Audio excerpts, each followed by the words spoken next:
This was a long time coming. A long time coming. I do this thing where if you're my friend, I kind of force you to come on the podcast. And I've like lost track of who I've asked. And I texted you recently. I was like, It was when we were both sick yes. and dying. Yes. I was just like, have I asked you to come on Stop yet? And you said no. And I was like, No. Well. But to be fair, we kind of like recently reconnected. So I feel like there was a time where we weren't, like, not that we weren't friends, but you know what I mean? Like, we've recently interacted more. You mean like over the 10-year span? Yeah. We weren't friends. We were acquaintances. Okay, Erica Borsak, welcome to Seeing Other People. Backstory. Erica and I shared like a mutual best friend. Mm-hmm. I think it's been longer than 10 years, but yeah. That's so true. Yeah. Since like 8th grade, Yeah. really. We met once when we were in either middle school or high school, I feel like, at a Jonas Brothers Oh, concert. you were at the Nick Jonas and the Administration concert with Sass. Some Jonas. It was that. Yeah. It was that Yeah. because that's when I met her for the first time. Oh, okay. Yeah. Yeah. Maybe it was that or at some point. Yeah. I stayed in your college dorm. Yes, you did. Our freshman year. Kesha. Yeah. Yep. What is Kesha. that called? Juice Jam. Juice Jam. That was a great time. Yeah. Yeah. So we were friends through a friend, through Sass, and then yeah, that was kind of it for a while. Like we followed each other on Instagram for a very long time. Mm-hmm. I would get updates through the grapevine. I'm sure you Yep. would get updates through the grapevine. And about a year ago, we reconnected, Mm-hmm. and now we have like our own friendship. Like our own conversations. Yes. Yes, we do. Yes, and I love them. Me too. And I love our 10-minute voice note podcast to each other. They really, it's also so funny because we send so many when we're sick and dying. I was going to say, typically it's when we're sick and dying. Yeah. Yeah. I'm glad that we're sick on the same timeline. That's Same really great. schedule. Yeah. Let me know next time you start getting a little itch in your throat. You'll start, prepare. I'll prepare. Yeah. You I'll too. know. Let me know. We'll start like canceling meetings ahead of time because we know it's coming. Prepping, like buying the right medicine, Yeah. stocking the fridge. Yeah. Yes. How is it for you? This is such a weird transition. Oh my God. What are you about to ask me? What's it like being sick? Oh, I knew this is what you were going to ask me. I don't think it's that weird of a question. Okay. You were going to ask me like, how's it being single and being sick, living For sure. alone? Yeah. Yeah. It sucks. Like Yeah. it sucks. As a 30-year-old woman, I still sometimes I'm like, Mom, can you come? Like, I don't. When I had COVID over the summer, my mom happened to be in the city. I hadn't tested positive yet for COVID, and I'm, as one does, texting my parents, being like, "Oh my God, I'm so sick." Blah, blah, blah. Do you still text your parents when you take off and land? Yes. Me too. Yeah. When do we stop- My parents are in the air right now, and they texted my whole family. At what point do you stop doing that? I mean, my mom still texts her sisters when she's taking, like, Oh, our cute. group chat is like my family, my brother, my sister-in-law, my dad, and my 2 aunts, and she still texts them. So my grandma doesn't text, so I don't know. But I do remember, quick aside, I do remember being single and feeling like it's so unfair. All I want is for someone to text me and wish me like safe flight. Text when you land. That's all I wanted. Like I would sit there. that's still my parents. And my brother and sister-in-law. Yes. I had friends. And I forever I will go out of my way. Like if I know a friend has a flight, I will text them like safe flight, just because I had friends and stuff. But, like I just wanted someone who like really cared and loved me in not a platonic or familial way to wish me a safe flight. It's so interesting you say that, because for me, like, that doesn't bother me at all. Like, there are other things as a single person that I'm like, oh my God, like, I wish. But that is so interesting how each person has their own, like, things. Yeah. But yeah, no, I would say probably most fresh in my mind is being sick, because I had a double ear infection and sinus infection, which is as awful as one would think, and woke up one night at 2 a.m. with like the most intense ear pain I've ever had. Horrible. And thought I was dying. So it's not great. There was another time where I woke up, I had a pinched nerve in my back. Oh my God. And I woke up at like 5 a.m. in my bed. I live in a studio apartment. I live alone. And I woke up at 5 a.m. and I couldn't move. Like, I was in so much pain. I could barely, my phone was on my nightstand. I could barely move my arm to like get my phone. And I got my phone and I was like, I don't know what to do in this situation. So what did I do? I was actually texting my sister-in-law. We still both were like, why were you texting me at 5 a.m? I'm very close with my sister-in-law. And I was texting her and I'm like, I can't really move. And she's like, what do you mean you can't move? And I was like, no, like, I'm in so much pain right now. So my brother calls me. I immediately start crying. My brother and sister-in-law live in Jersey City. And my brother's like, okay, I don't know what to do for you. Like, I have to call dad. I'm like, no, don't tell dad. For for like whatever reason. And he's like, okay, just like hold on a second. So we hang up. 2 seconds later, my dad calls me. My parents are now on speaker. It's like maybe 7 a.m. So I'm on the phone with my dad and my mom. We're on speakerphone. I'm hysterically crying. I don't know if you've ever had a pinched nerve. I have not. It is the most painful thing in the entire world that I've ever experienced. I've broken bones. I've had surgery. Like, this is awful. Have you had a spinal tap? I've not had a spinal tap. That's been the most painful thing I've experienced. I've not had a spinal tap, and I've not had a kidney stone. So those I know are two very painful things. This was absolutely awful. So my brother and sister-in-law hung up with my dad, got in the car, drove to Manhattan. They have a car in Jersey City. While my dad is like basically, he's not screaming at me, but my dad is a lawyer and he's very like calm, cool, and collected. Like, he's who you call when you have a crisis. Mm-hmm. And I essentially was able to like very slowly shimmy my legs to the side of my bed to use my couch. I mean, the benefit of living in a small New York City apartment is that my couch was like it was really close. And I basically like pried myself out of my bed, like using, like if the table was the couch, like using the couch as like leverage. And the problem was that my door was chained. So like my brother has a key to my apartment. Oh God, but you had to get to your door. The door was chained. And my mom's like, well, I'm glad you changed your door. Like, you're so safe. And I'm like, yeah, it's really working out for me right now. Oh my God. So I was eventually, and I really hit a pee. No. And so I eventually was able to get up, and I'm walking as I couldn't hold my head up. Like I barely could move. I got the door open. I unlocked it. I unchained it. I went to the bathroom, and then I sat on my kitchen chair, not my kitchen chair, a chair in my apartment. I don't really have a dining space. And I was just waiting for my brother to come through the door. And so my brother comes up to my room, up to my apartment, and he brought me to, him and my sister-in-law brought me to the hospital. My parents came in and met me, and then my brother and sister-in-law left. But that was more terrifying than waking up with ear pain. So like in moments like that, yeah, it's not great. Living alone and being single. In conclusion, it's a very long-winded answer. I will say, I have had moments of, like, I live with Jake. I also live with Barkley. That Barkley is helpful in times of crisis. But I have had moments where I'm like, well, shit is hitting the fan and Jake's out at work. So what's the point of having him? Yeah. I'm so sick. I can't walk Barkley. I can't go get my medicine. I'm too sick. I think that's what he's not even here. That's what we were talking about when I was like, oh my God. Like, I remember thinking, I'm like, oh, well, at least Alana has Jake. He can get her medicine. But no, actually he can't. If he's at work, you know what I mean? And yeah, like that part sucks similarly, like when Jake's at work, you're like, I have to go get my, with a prescription, you're like, I want to start taking it immediately. Yeah. So it's like, you have to go get it. Yeah. I felt so sick. Not so sick. Last week, I was more tired than I've ever been. And Jake was out for the night. And I ended up texting my neighbors asking if they could walk Barkley. Because I was like, I cannot move right now. Like, I can't do this responsibility of mine that needs to get done. And I literally texted my neighbors. And I remember you told me that. And they so kindly walked Barkley. Yeah. But like, it is tough. It's really tough. It's scary to think about, like, and I know we're jumping ahead, but like somebody having a family and like being sick but still having to take care of them when it's like we can't even take care of ourselves. Yeah, no, 100%. I have my brother and sister-in-law have a 14-month-old who I'm obsessed with, and I was saying to my sister-in-law she recently had strep or something. We're all just constantly sick. It's the winter, I guess it's that time. And I was like, I don't know what I would do if I was sick and like had to take care of a child. Yeah. I don't know. Because when I'm sick, I don't just like get a little sniffle. I really go big or go home, and I get really sick. Barkley just spent 10 minutes digging into the couch only to then decide to leave that spot. That is ridiculously annoying, Barkley, but you're so cute. There's a lot for us to talk about. Yes. Being single, living alone, dating with a pretty intense food allergy. Mm-hmm. Running. Mm-hmm. We love talking about running. Being in business school. Mm-hmm. I also have to ask if you are willing to share your post-marathon Joe and the Juice story. You can say no, but I can't not ask.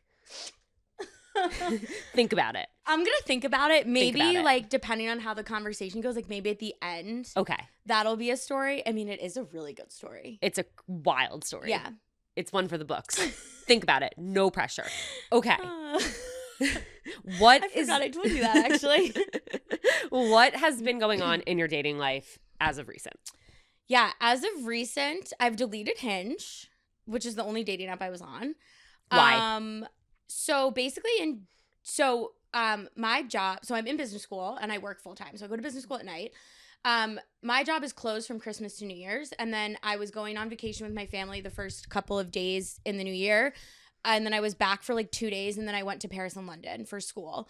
So I was basically gone for most of January. And towards the end of the year, I just like anytime I would open the app, like I wouldn't like I didn't like my people who liked me. I would like people, nothing would happen. I would match with people, nothing would happen. Or like they'd say really weird things, and I'm just like, this doesn't make me feel good. And I think I've definitely said this to you in the last like year. I feel like I've really like found myself. I feel like I'm on this like great trajectory with my career and business school, and I have really great friends both from business school and outside of business school. Like I've hit well, no pun intended, but I've hit a really good stride with like running and all of that. And I just feel like I have so much good in my life, where there were times where like I was really like I had some really low lows, and COVID was really hard for me, and I think like it feels good to feel so good, and that was like the one thing that would like bring me down. Like I'd be having this great day, and then I would go to open Hinge and I'd be like, oh my god, like this sucks, like how is this what's out there? And so it just started making me not feel good about myself when I have a lot of good things to feel good about.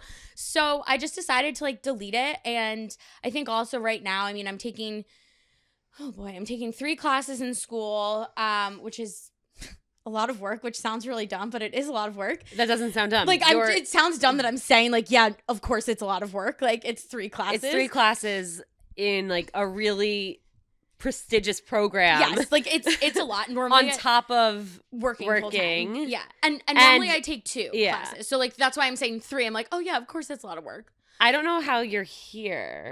Yeah. Yeah, I like to be busy. And so I just feel like I had just a lot of other things going on that I just was like, this isn't filling my cup up. This isn't bringing me joy. And I wasn't really going on dates from it because I never found someone I connected with or whatever. And it just wasn't serving me, so I deleted it.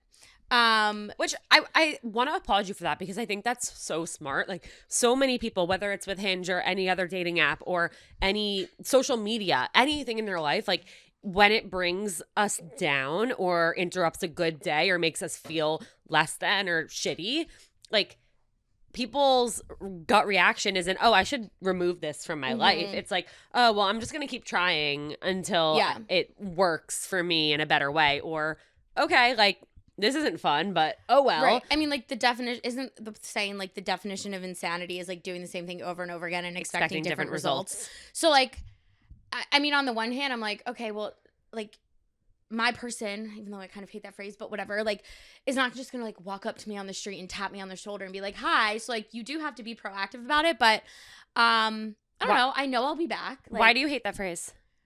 I mean, I like it and I hate it. I feel like sometimes it's just overused and sounds cliche, but like it's a true phrase, but like it's also, I don't know, I feel like it's a little overused. Yeah. Okay. But like it's true. I don't know. Fair. Yeah.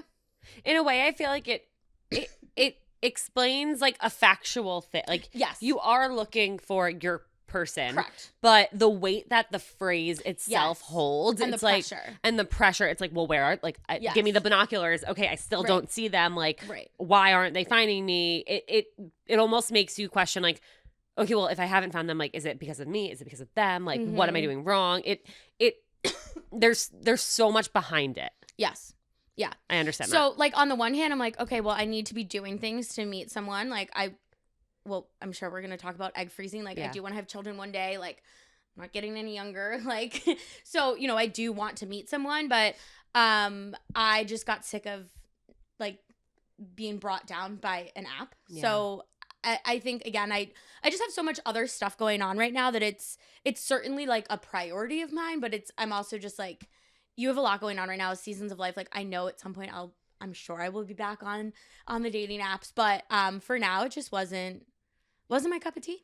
And I think it's amazing that you're able to say, like, I have so much else going for me. Like, I've really, quote unquote, found myself. And like, you are so awesome. You know exactly who you are. You work hard. You get results. You challenge yourself. You are an amazing friend. Like, you really have so much. Thank you. And it's beautiful to see you, like, saying that out loud and celebrating that rather than what I did when I was single, which was, well, I have all this, but I don't have my person, so everything there's sucks. certainly some of that. Don't get me wrong. But yeah, I think like, I mean, I still get really, you know, I have the stereotypical Jewish mother who I love dearly, but like it always is like, oh, well, is like, I'll mention a guy friend of mine. Well, is he single? And I'm like, okay, mom, like there's more to me than like my relationship status.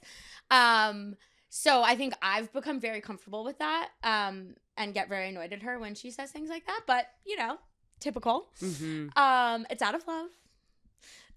But yeah, no, I'm like, I know I have a lot to bring to the table, to a relationship, whatever, to a friendship. Yeah. What led you to decide to freeze your ex? Yeah. One of my, I'm so glad you asked because I love talking about this. Let's do it. As you know, I feel like I talk everyone's ear off. I decided to do it for a couple of reasons. I think the main, like the leading thing that started me looking into it was, one of my really good friends had been struggling to get pregnant, for, I think it ended up being like maybe 2 years or something. Wow. Young, healthy, like you would be like, okay, yeah, like go get pregnant. Right. Great. You know? And I mean, she has a wonderful husband who I love. He's great. But I felt like I was, you know, I tried to support her as best I could throughout the process. And I was visiting her when she started going through IVF. And my eyes were just, I was like, they don't teach you this in health class. Like, they don't talk about it. They don't talk about infertility. I feel like everyone in my family, all the women, I have one cousin, like, they all just got pregnant. Like, it was just kind of like, okay, like, we have want babies, a baby, like, we'll go get one. Right. Or like, make one, whatever. And to be fair, like, I don't know all the behind the scenes of that. And like, that's, you know, their privacy. But I think it's very common. You just see people, oh, like, I'm pregnant. And you don't know, like, maybe it took them a year to get pregnant. Yeah. You know what I mean? And so my eyes were really open when my friend was going through this. And I was like, you know what? I should really look into this. Like, I know that I want to have kids. I know that I want to have a family one day. And so I started looking into it. And at first, I thought that my insurance covered it through work. And I was like so excited. I asked my gynecologist for a reference, like a recommendation. And I went and I fell in love with this doctor. I was like, oh my God, this woman is great. Like she was just like amazing. And then I found out it actually wasn't covered under my insurance. Woof. And I was devastated. And so I was like, okay, well, you know, she like did all the numbers. She said, you know, everything looked good. I was like, okay, well, you know, I don't have $25,000 laying around or whatever. So kind of put it out of my head. And then a friend of mine who she works at like a big university, and she was like in Texas, and she was like, they cover it here. Like, are you sure? You know, I work at NYU. They're like, are you sure NYU doesn't cover it? And I looked again, and the insurance policy changed. I had gone in, what year are we in, 2025? So I'd gone in 2023 at the end of the year, and it wasn't covered, and they rolled out a new policy in January 1st of 24. Wow.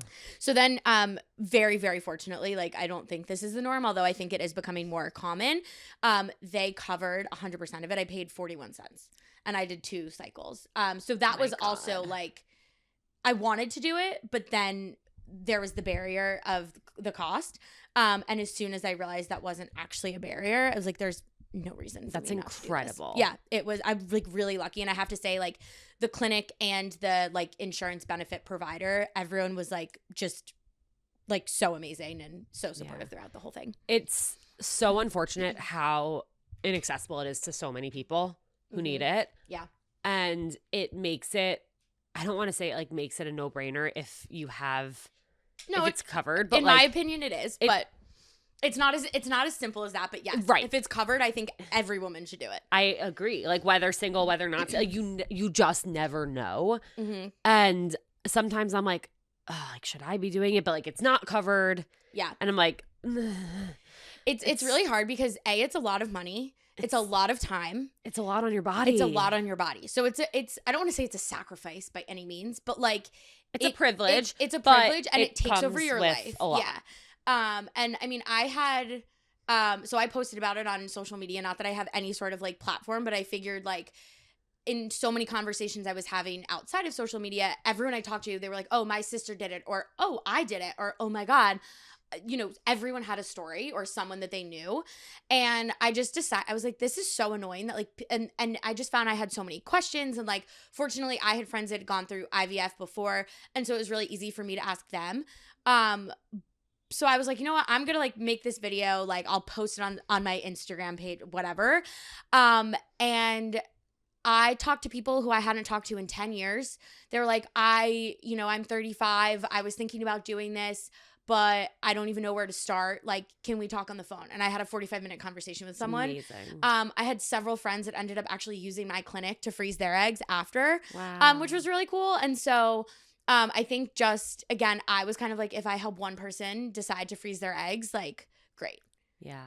And I think the cool thing is like you don't have a following, but I think that's what's important about it is like seeing normal people we know talking about these things, doing these things. And like, sure, is it the most glamorous thing to come out and say like, well, I froze my eggs? No. But is it important to? Because it shows like, hey, there are people doing this thing that maybe you've thought about, maybe you haven't thought about it and you should be thinking about it and you have access to doing it. Like, I think just the more conversations we have, like you said, like it's not the most commonly discussed thing, but when you started talking to people, like everyone knows someone. It's why is this thing that we're like whispering about? I think I also, when I first went to the clinic, I was like, oh my God, I'm so embarrassed. Like I have to freeze I know it's a privilege, but I was like, oh, I have to freeze my eggs because I'm single and I'm turning 30. And like, this is so embarrassing. First of all, there's nothing embarrassing about it. Like at all, like not even close. And second of all, like, I think that, again, so many people, like, it's becoming more and more common. Just no one talks about it.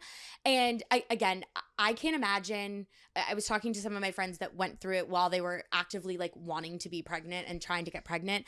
And I remember being like, oh, my God, I'm so sorry. I feel like I didn't check in on you enough. Like, this process is rough. Like, and they're like, first of all, like, I had a husband who was standing next to me when I did every single shot, or I had a boyfriend or whatever. And not that one is easier than the other, but I think the pressure when you want to be pregnant, I could only imagine, would just be really, really hard. And so I think like that also, again, I haven't been in the position of like wanting to be pregnant and not being able to get pregnant naturally. So I can't speak for those, but like just the pressure of that. And I think like just the pressure can also just add a lot to the whole process that's already very, very sensitive. And so while I totally understand why people who are going through like the IVF process, meaning like they're trying to create embryos, they're trying to actively start a family, I totally understand why they're like way more private about it. And it's a totally different situation for me, who is going through this not wanting to be pregnant right now and just like wanting to set myself up well for the future, that it enabled me to be able to talk about it way more openly. Yeah. Because honestly, I'm sure I said this to you while I was doing it or at some point after, like it just felt so empowering to me. And it was just like, to me, I was like, wait, this is like awesome. And okay, maybe awesome is like a strong word, but like no, but there is an aspect of it that is awesome. It is awesome, and it was again a totally different experience than someone who was like trying to go through it and getting pregnant. So I do want to like clarify that, but I think that's why I was able to talk about it. And honestly, like the one reel I did is like my favorite thing. Not that I go back and watch like all my Instagram content, but like I do often go back to that video, just because like, I don't know. It was really cool. I was really proud of myself for going through the whole process and my mentality through it. And I think that it certainly would have been easy for me to be like all down on myself, being like, oh my God, like you have to freeze your eggs, like, that whole thing. But I think I really just chose to have a really positive like outlook on it and empowering myself. And yeah. How has it changed your outlook, your approach to dating and singlehood now that you have frozen your eggs? I think it definitely took the pressure off myself. Like, again, like I know that I want to have a family. And so, personally, like, I don't think I'm going to use, I can say this like in this moment, like, I don't think I'm going to use the eggs without like, I'm not going to, I wouldn't get a sperm donor and like be a single mom.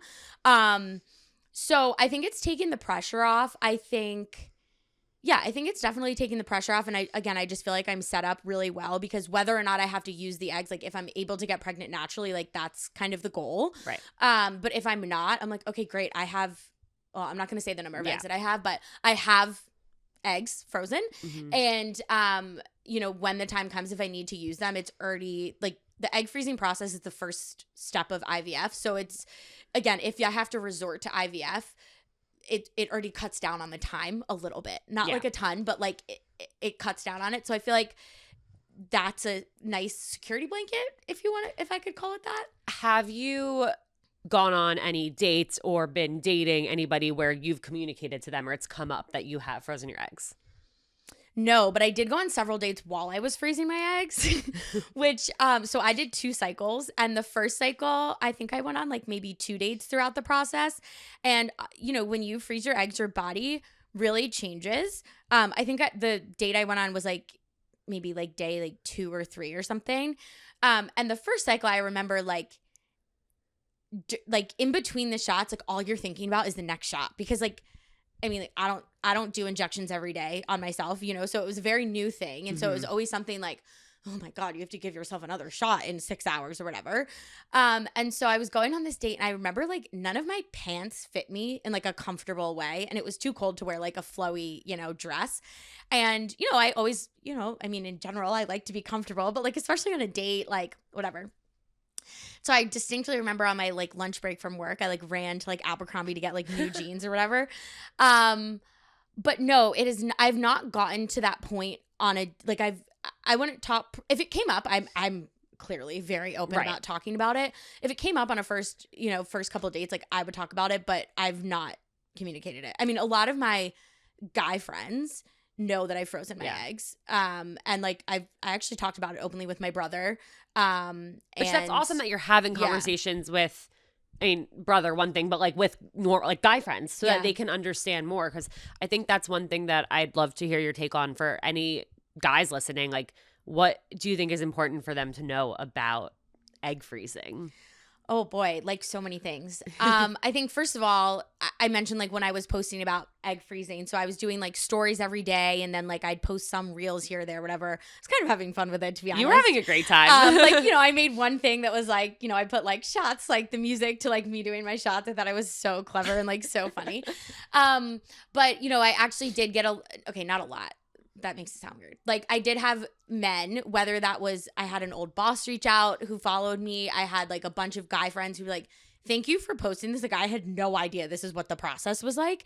Because I think, again, like jokes aside, like we don't talk about any of this in health class. Yeah. And even like as a woman who was learning about the egg freezing process, like it was very weird in that I went to my, you know, pre-cycle checkup. You know, they take your blood, they do an ultrasound. And then you basically like you order the medicine, it all arrives, and you're like, oh my God, why are there so many needles? And then it's crazy. It's like wild. what you have. Yes. Oh, it's like how you have to sort it and mix it, the whole thing. And then all of a sudden you just like get a phone and they send you videos to watch, and you watch them and you're like, oh my God. And then they call you and they're like, okay, your levels look good. Here's your instructions. This is the medicine you take. And then they're like, okay, bye. And I mean, they ask if you have any questions, and they're very helpful and very supportive. And but then they're like, and okay, then I'm bye. like, oh my God, then I have to do it. And so I remember texting my family being like, it's happening, I'm starting. And I was like, I feel like I just went into labor. Like, you know, like when my sister-in-law went into labor, like they text our family group chat, like, oh, like Steph's, whatever. So it was kind of funny. But I think that for guys, I mean, like they don't menstruate. They don't know what it's like to have your period. They can witness mood swings, and they can witness the emotion, and they can witness the physical effects that getting your period has on your body. But it's that times like a bajillion. Yeah. And I think it because when you're doing, it's about a 2-week process, let's say, maybe a little bit less depending on your medicine and your blood level, whatever. It can drastically change day to day. It can drastically change hour to hour of like how you're feeling mentally and how you're feeling physically. And that to me was also like really like bizarre and kind of, I don't know if scary is quite the right word, but like it was scary. And again, like all you're thinking about is like your next shot and like just all of the other logistic aspects of it. So I think just understanding that like it's also different for everyone. Yeah. So just because, you know, my brother knows how I felt when I was going through egg freezing doesn't mean that one of his friends or friends' wives who's doing IVF is going to feel the same way as I did. And so I think that it's just like, it's hard on the body. Like there's no way, I mean, I'm so glad I did it. And like, but it's hard on the body. So I think just knowing that it's just a really big undertaking, I think would be like the biggest takeaway.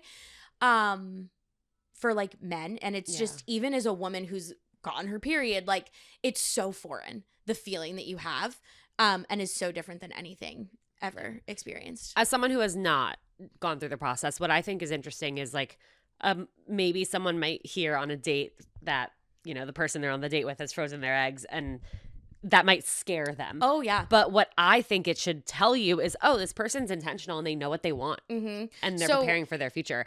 It's funny because, sorry, I didn't mean to cut you off, but it's really funny because my mom, when I posted my first video, was like mortified that I posted about this. She was like, this is a private thing, which like it is. And it was my right to post about it. She was like, you're trying to meet someone. Like, what if someone sees it?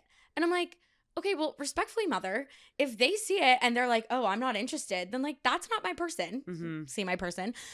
You know, like that's not going to be the person for me. And I think you're right, especially, you know, as I'm 30, I'm turning 31 in May. Like, I know what I want. I know that I want a family. I don't think I'll be in a relationship for 4 years and then get married. Like, you know, I mean, who knows, right? But like, I just think I very much in all aspects of my life know what I'm looking for, know what I want out of life, and children is one of them. And so I took steps to like make sure that I could do that. Yeah. And I think that also seeing people's reactions, like, again, even like my guy friends who are my platonic friends, seeing their reactions to me talking openly about egg freezing, I think also says a lot, and has been like interesting to have those conversations. Yeah, but I haven't had one on a date yet, so we'll see. To be determined. The other thing too that is related to like being single and freezing your eggs is when your actual egg retrieval, you go under anesthesia and you need to be escorted home. To me, that was the most stressful part of it. Maybe not the most stressful, but like figuring out who was going to bring me home, because I didn't have like a built-in escort, right? Yeah. I didn't have a boyfriend. I didn't have a fiance. I didn't have a husband. And you also, bless you, you also don't know exactly what day or what time it's going to be until like a day or two beforehand. So it's really hard to plan. And I had so many wonderful friends that were like, anything you need. I had friends that were sending me food. I had, you know what I mean? But being able to like find a friend to be able to take me home and be like, oh, it could be this day, but it could be that day, and it could be at 3 or it could be at 9 in the morning. That was also something to like that I don't think people fully grasp when going through that process. So like I feel like that also kind of relates to the whole like when you're sick and you're living alone, like all of that. Yeah, just not having that built-in person who you would lean on for that. Yeah. Okay. I want to talk about a shockingly controversial topic. Oh, yes. That you experience in your dating life. That is dating with a food allergy. Mm-hmm. Oh, yeah. Where should we begin? I don't just like in general. In general, yeah. I know. I once posted a TikTok just on a whim. I was walking Barkley and I posted a TikTok because a friend of mine went through something that really pissed me off, and she had somebody unmatch her as they were planning a date. He suggested a restaurant. She said, hey, like, just letting you know, I can't eat gluten. Like, can we go somewhere else? Because it was just like a pizza place that had no gluten-free options. And he chose to unmatch her. And he said, like, this isn't going to work in that case, and unmatched her. So I recorded a video. Dodged a bullet, clearly, for sure. But like, I recorded a video in that moment of like, good morning to everybody except for the guy who just unmatched my friend because she can't eat gluten. Oh my God, that's awful. The comments, Erica, were horrible. I had girls commenting being like, the comment section is making me want to give up on dating because and everyone's entitled to their own opinion, but people were so cruel in defending this person's actions. Oh wow. So I fortunately have not had like a as bad as that experience. I think for the most part, I mean, first dates I find are pretty easy because a lot of times it's drinks rather than dinner. I also don't really drink that much, especially during the week because of school and work and all of those things and running and whatever. But so normally first dates are drinks. I literally was just on the phone with my cousin. He was like, I was telling him I was coming to record this and like what we were going to talk about. And he was like, oh my God, you have to tell the story of how you like kissed someone once and you got sick. And I'm like, oh my God. So when I was in college, my dad's like favorite question to ask me was like, oh, did you kiss anyone? Like, or like if I was like, oh my God, I'm sick. He goes, well, did you kiss anyone? And I'm like, do you want to know the answer to that? The answer is I have gotten sick from like cross contamination of like making out with someone who like drank beer or like whiskey, which I can't have. So I have celiac, which I think is also a little bit different than a food allergy, right? Like it's called celiac disease. So I think for me, the way that I approach it, anytime that we're going on a date that's something other than drinks or like an activity, which I love an activity date, but if I'm going out to dinner with someone and they suggest a restaurant, I will say I've been pretty lucky that people have asked me like, where do you want to go or something like that. So then it makes it easy for me to pick. I think that I definitely am self-conscious and I don't want to seem difficult if I like suggest a different restaurant or something, but similar to your friend, I'm like, okay, this place has nothing that I can eat. And then like, it'll be more awkward on the date if you can't eat anything. And right, then if you show up and they're like, oh, what do you want to get? And you're like, actually, I can't eat anything. And then they'll on be this like, menu. well, why didn't you tell me? And then like, I'll be like, well, I didn't want to, whatever. Yeah. And so like, you kind of, it's easier to say something in the beginning. So I think most of the time I've picked a restaurant, or if they suggested somewhere, I'll be like, hey, like I actually have celiac disease. So I'm gluten-free. Can we go to like here alternative ones or whatever? Or they'll say to me, what type of food do you want? And I'll say, oh, I'm really, I'm good with anything, but like just as a heads up, I have celiac disease, so I'm gluten-free.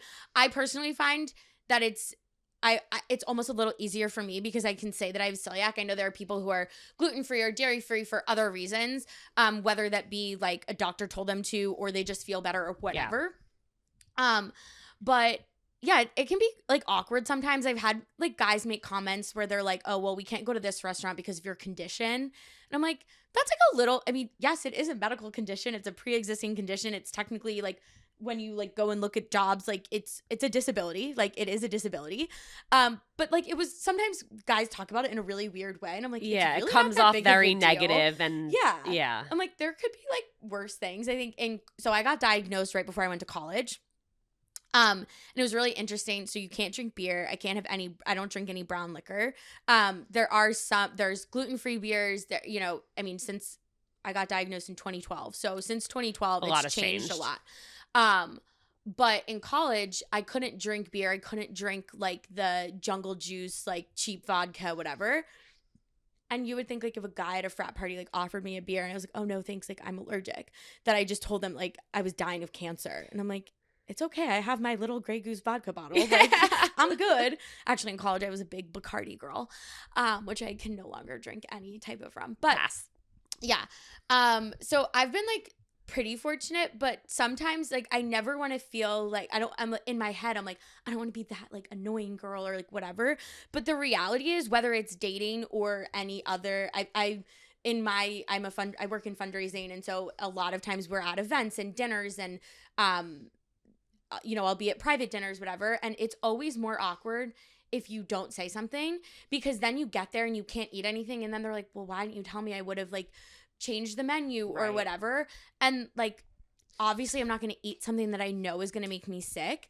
And I used to work in politics, and I'd be in these like important donor meetings, whatever, and yeah, it's like a little awkward to have to ask the waiter a bunch of questions in front of like your boss, who at times was a member of Congress or was running for Congress, and like these donors. But like, it would have been way more awkward to knowingly eat something that was going to make me sick. Right. I've eaten things that like, I'm not a big fish person. So like, I've definitely been in situations where like the fish was the only gluten-free option. So I'm like, well, I guess we're eating fish today, like, but that's different. That's like that's like me liking fish or not liking fish. So yeah, I think like getting it out of the way in the beginning has been really helpful. Although I did see a new study. I follow this dietitian who oddly went to sleepaway camp with me. Oh my God. Comes back to the Jewish geography.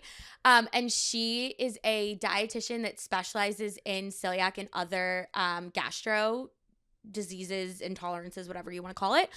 I probably called it all the wrong things, but and she also does research in dating. Like that's what her research focuses on. Awesome. And she has a lot of like great tips on her Instagram page about like what to do if you have a food allergy. Like, you suggest the restaurant, like, or like once you know what the restaurant is, like call ahead of time so that you know what your options are, which like I did this before I was gluten-free, but like because I love food and like, you know, I always want to know what, like look what at the type menu of food. ahead of time, figure out what you can always look order. at the menu ahead of time, and if there's no like GFs marked on the menu or whatever, I'll call the restaurant, because you don't want to have to do that like in the middle of like a date.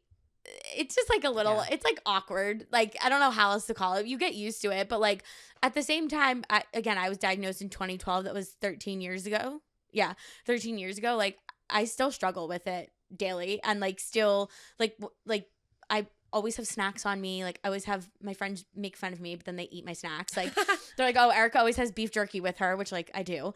Great snack. Yeah. But yeah, so I always err, like that's why I said I love an activity date too. And then I'd say 9 times out of 10, once I tell someone, they're not gonna like, they're like, oh, okay, like thanks for telling me. Like, it's been fine. I haven't had an experience like that. But sometimes it is funny, like about like kissing, and I'm like I'm sitting across from a guy that's like pounding beers. Yeah. And I'm like, okay.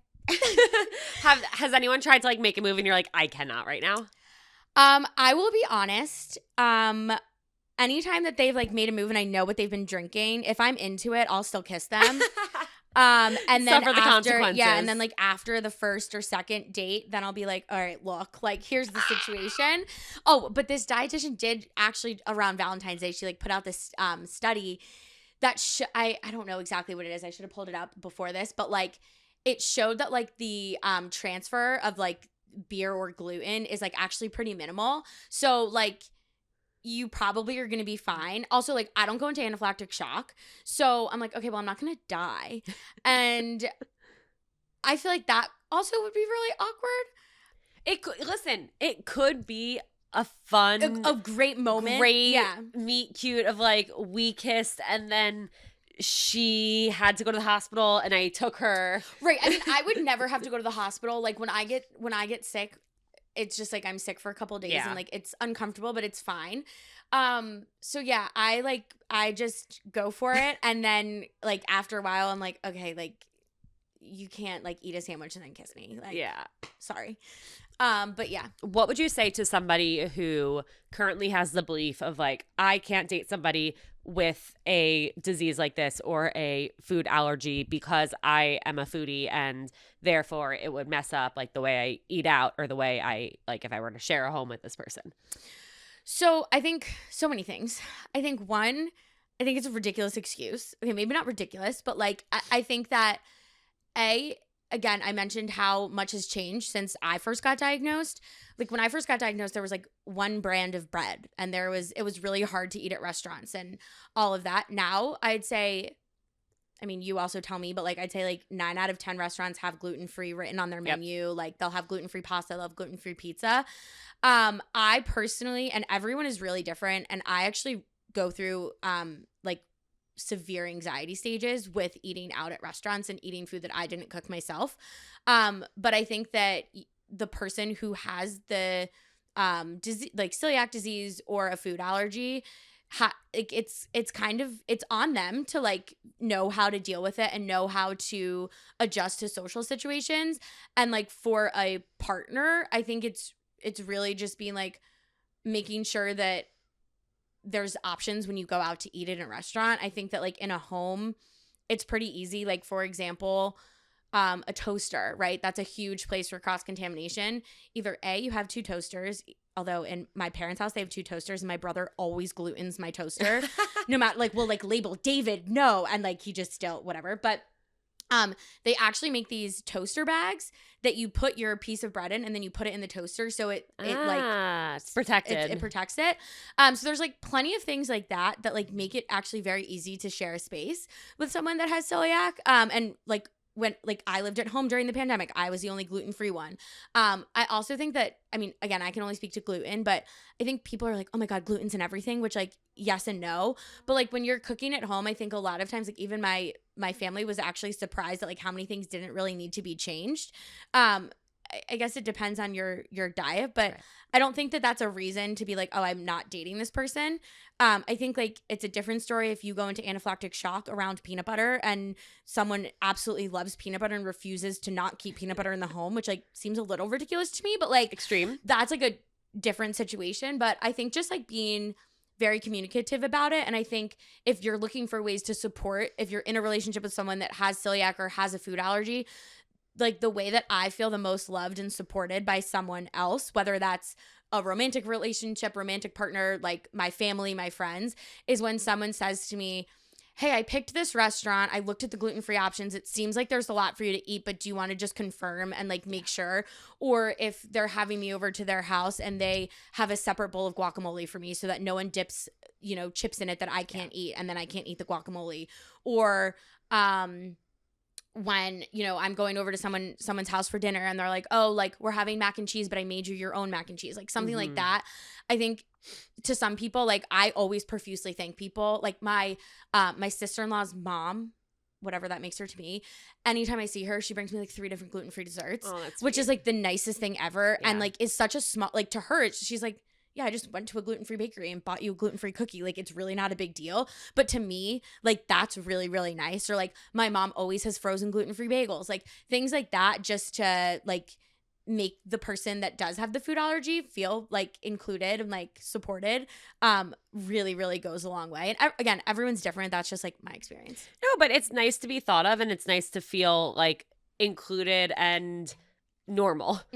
Like, or like also being willing to like go to a different restaurant, like for sure. When I certainly have moments of like I mentioned, like I have so much anxiety, like I need to cook my own food or go to a 100% gluten-free restaurant. I've never had a friend, if I had dinner plans with them and I'm like, look, like I have this moment of anxiety right now, like I can't eat food that I didn't cook or I don't know is 100% gluten-free, like can we change the restaurant to a gluten-free restaurant, or do you want to come over for dinner? Yeah, no one ever says no. They're like, yeah, of course, like yeah, I don't care. obviously. Like, and to me, I'm like, oh my god, thank you so much. And they're like, it's really not a big deal. Yeah, like we want you to feel good. Exactly. Yeah. Yeah. I try and do that. One of my friends from college, Liza, she can't eat a lot of things. And she, whenever, like, if I like to host people at the apartment and like we're ordering in Italian food, like I'm like, Liza, I'm going to go to Trader Joe's, like, send me pictures of like what I can get for you, and like she will, and she appreciates it, and I feel good knowing that like she's good.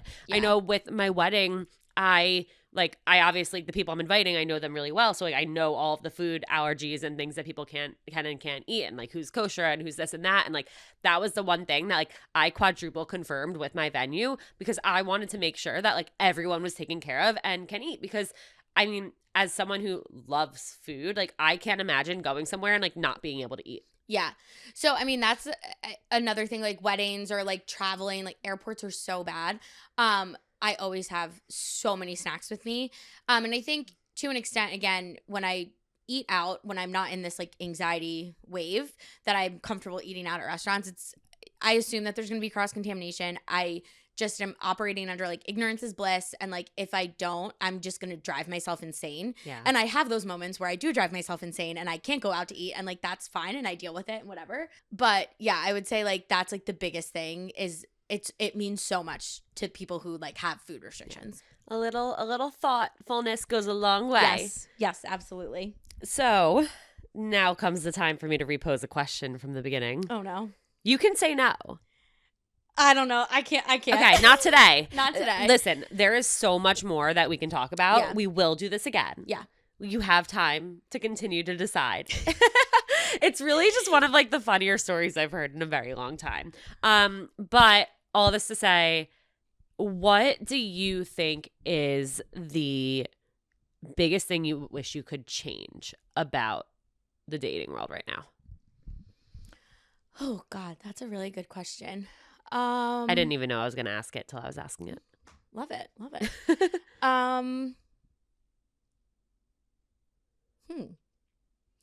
I think that like, I mean, as basic of an answer as this is, like, I just really don't like the dating apps, but I see the necessity of them because I also see like going out to a bar when I'm with my friends. Like I talk to my friends. Like it's not like I feel like my mom or her friends will be like, why don't you go out to a bar? Like meet someone. I'm like, it doesn't really work like that. I think also for someone like me who's very busy, like I have class 2 nights a week. So those 2 nights I can't really go on dates or whatever. I mean, I guess I could, but those are very long days. And then I try and go see my niece as much as I can. So that's another day. And then I have like 2 nights a week to like do schoolwork, go on dates, see my friends. And it comes down to like, am I going to go on a Hinge date that historically has not panned out well for me, right? Or go see a friend who I haven't seen in 3 months, and I'm going to choose the friend. So I think like the whole like pressure, I guess, of the dating apps being like not the only way. I think it's a way to meet someone. It's not the only way. But for me, who's like pretty busy and like, sure, I could meet somebody at school. I could meet someone out at a bar. Like, it hasn't happened to me yet. Someone could tap you on the shoulder. Someone could tap me on the shoulder. They probably won't, but they could. But they could. You never know. But I think like the pressure of being like I don't know if I told my mom that I deleted my dating apps, but like, she's like, well, why? Right. Like, you know, I was talking to a friend. They're like, you deleted it? And I'm like, yeah. And they're like, well, how are you going to meet someone? I'm like, there are ways. There are other ways. I recognize that it is a way. It's not the only way. Correct. So yeah, I guess like kind of maybe like the pressure that's put on it, but just like in general, like, I don't know. I feel like it's just not great. Yeah, I understand that. And I definitely can relate and felt that too. It's like you want to be seemingly doing everything you can, but when what you're doing isn't working, is it better to continue doing it or to take a step back? But then if you take a step back, are you going to miss an opportunity? Right. It's like on the one hand, like I don't want to be doing this, but on the other, I also don't want to be single. So like, what am I, you know, but it's waves, I guess. You're prioritizing yourself and you're doing what makes you happy and you're surrounding yourself with people that bring you joy and fill your cup. And that leads to you being able to live your life in the best way possible. And that will attract the right people. Exactly. And lead you to the two words that the person, your my person, the guy, whatever you want to call it. Yada, yada. I get that. Okay. This has been so amazing. I can't wait to have you back. I knew this flew by and I knew there'd be so much more for us to talk about, but I know, we didn't even talk about running. I know, which is, how dare us? I know. It's crazy. That's actually really weird. Erica's like one of the main core people that have like gotten me into running. It's a talent I have. Like, yes. I'd say like there's like 3 of you and like 2 of you are named Erica actually. So 2/3 Erica. But thank you. I appreciate it. Thanks for having me. This is like so fun. Thank you for the running. I thought thank you for the running push. No, We're not done. Here for a running push. We're not done. Okay, great. We're not done. Before we go, one final question for you. That is, what is the best piece of dating or relationship advice you've ever received or have to give? I think this was actually from my therapist, and she said to me, you want to be the best version of yourself to meet someone that you see a future with. And I really resonated with that because I'm like, okay, like I'm really stressed out right now, or I'm really busy. Like maybe dating is not my top priority. Like I'm in a super anxious wave about the whole gluten-free thing. I've gotten sick a bunch. Like maybe this isn't the time to be going on dates. Yeah. So I just, and kind of what you alluded to, I think is all related about being your best self. Like it's okay to not be your best self all the time. And like, you go through phases and waves and there's a lot going on in everyone's life. But I think that just like I found the most happiness in like being myself and doing the things that make me happy. And like, I firmly believe that like me being this happy, I definitely texted you this the other day. Like, I'm so happy right now. Oh my God. That made me so happy. That was an awesome text to receive. Yeah. Like me being so happy and so content with my life is like me just, I think I'm ready to share that with someone, but like I'm not ready to share that with with anyone. For sure. Like I'm not ready to settle with someone. I'm not ready to be like, oh, well, this person has a pulse, or like, you know what I mean? I think like recognizing that like I'm special, like I have a great life, I have a lot to offer, and I'm in a really good place, and I am ready to share that with someone, but I'm not going to share it with just anyone. You want someone who's also gone through all those stages and gotten themselves to a place where they feel like I'm so happy with who I am. Yeah, that's beautiful. I love that. Thanks. Erica, thank you so much for being here. Oh my God, of course. This Love was you. so fun. Love you.